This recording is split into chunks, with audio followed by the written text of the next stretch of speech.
Les institutions sont essentielles au bon fonctionnement des marchés.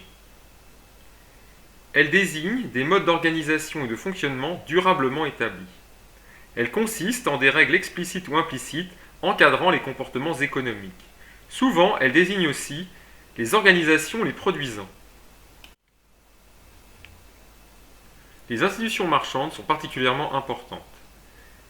Certaines d'entre elles contribuent à la croissance économique, notamment celles qui sont créatrices de marchés, puisqu'en leur absence, les marchés n'existent pas ou fonctionnent très mal. Elles favorisent alors le développement économique de long terme en stimulant l'investissement et l'esprit d'entreprise. Dans une économie de marché, il est fondamental de respecter les droits de propriété, soit le pouvoir de consommer, d'obtenir un revenu et de céder un bien ou un actif quelconque. D'où l'importance d'un cadre réglementaire et d'un système judiciaire qui en assure le respect et protège les inventeurs, via le brevet par exemple, pour les inciter à innover. Les économistes américains, Danny Roderick et Arvind Subramanian, ont mis en évidence 3 types d'institutions particulièrement importantes pour l'économie de marché. Les premières sont les institutions de réglementation des marchés. Elles veillent à lutter contre les défaillances de ces mêmes marchés. Ce sont par exemple les organismes de réglementation des télécommunications, des transports et des services financiers.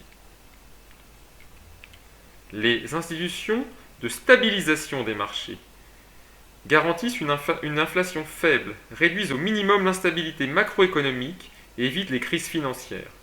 Ce sont par exemple les banques centrales, comme ici la Banque centrale européenne, les régimes de change et les règles budgétaires.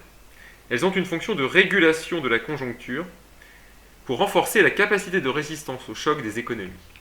Enfin, un troisième type d'institution, appelé de légitimation des marchés, celles-ci fournissent une protection et une assurance sociale. Elles organisent aussi la redistribution et gèrent les conflits. Ce sont par exemple les systèmes de retraite, les dispositifs d'assurance chômage ou autres fonds sociaux. Elles ont pour but de faire accepter l'économie de marché en réduisant les inégalités qui y sont associées.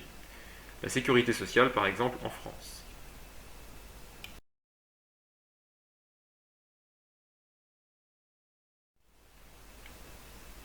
La croissance a également besoin de stabilité sociale et politique. En effet, certains environnements institutionnels sont défavorables à la croissance.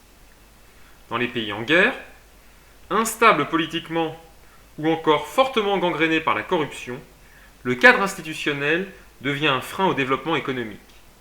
C'est le cas aussi de pays où l'activité économique est monopolisée par une minorité au pouvoir qui détourne les richesses à son profit et qui empêche l'existence d'un marché concurrentiel. Au contraire, un système social et politique favorisant la libre circulation des idées s'avère décisif pour l'innovation sous toutes ses formes.